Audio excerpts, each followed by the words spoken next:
میرے نبی پاک صلی اللہ تعالی علیہ وسلم نے فرمایا، یہ حدیث مسلم شریف میں موجود ہے، فرمایا جنت میں وہ لوگ داخل کیے جائیں گے جن کے دل چڑیوں کی طرح نرم ہیں۔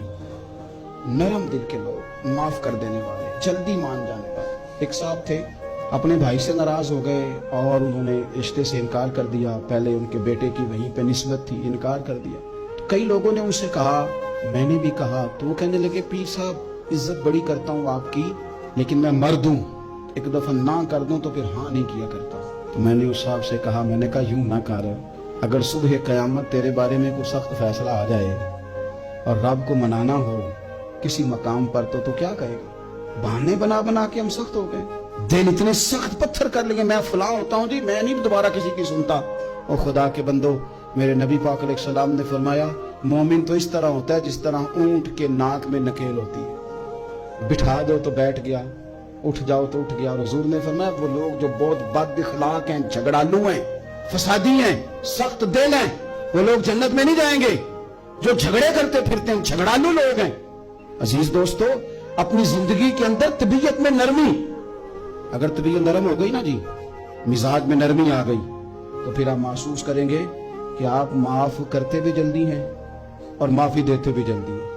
پھر آپ کے تعلقات بچیں گے، آپ کی نسبتیں بچیں گی، آپ کے بہت سارے رشتوں میں قربت آئے گی، ٹوٹیں گے نہیں۔ ایک تو دل نرم کریں، کسی شخص کے بارے میں دل میں کوئی بات ہے تو اسے معاف کریں اور معافی دیں۔ کچھ لوگ بالکل ٹھیک ٹھاک ہوتے ہیں، کوئی ناراضگی نہیں ہوتی، لیکن آپ نے بچی کی شادی کا کارڈ دیا نہیں تو فوراً ناراض ہو جاتے ہیں، اور پھر آپ سمجھا رہے ہیں، قائل کر رہے ہیں، وہ تیار ہی نہیں ہے قائل ہونے کو۔ سنو، اور اس حدیث کو یاد رکھنا، نبی پاک صلی اللہ تعالی علیہ وسلم نے فرمایا، جس کے پاس اس کا بھائی عذر لایا، بھائی معافی مانگنے آیا اور پھر اس نے معاف نہ کیا، اللہ کے حبیب فرماتے میرے حوض کوثر پہ نہ آئے۔ تو سخت ہو کے بیٹھ گیا، تو کہتا ہے میرے سے پہلے سنے، میں آپ کو بتاؤں اس نے میرے ساتھ کیا کیا، اور ٹھہر جا۔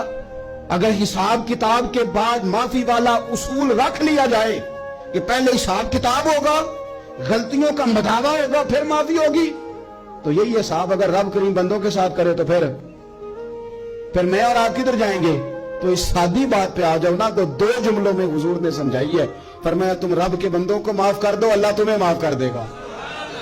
رمضان المبارک کے تشریف لانے سے پہلے اپنی طبیعت کے اندر ایسا ذوق لائیں، ایسی طبیعت لائیں کہ ہم نے معافی دینی بھی ہے اور معافی لینی بھی ہے۔ بعض اوقات ہم رسم ادا کرتے ہیں شب برات سے پہلے، یہ سوشل میڈیا پہ چل گیا، فلانے کو فلان کہہ دیا، اگر کوئی کبھی ہوئی نا تو معاف، ایسے تو نہیں نا معافیاں ہوتی۔ ہمیں پتہ ہوتا ہے ہم سے کون ناراض ہے، ہمیں خبر ہوتی ہے ہم نے کس کو تکلیف دی، ہمیں پتہ ہوتا ہے کس نے ہمارے لہجوں سے پریشانی پائی ہے، کون ہے جو ہماری وجہ سے اذیت کا شکار ہے، تو اس سے جا کے معافی مانگے، تو یہ چیزیں معافی کا سبب بن جائیں گی۔